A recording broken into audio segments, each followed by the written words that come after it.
Hi guys, today we talk about how can you fix this problem or know how you can do that on your Pinterest app.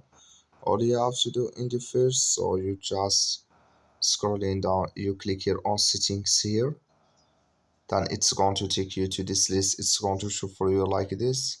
Just scrolling down here into your phone apps, click on it.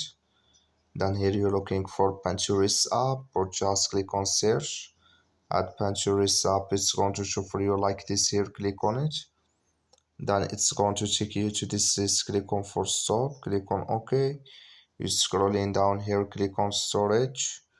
So then you click here on clear cache. Then all you have to do next, you just go to your Play Store, click here on Play Store here.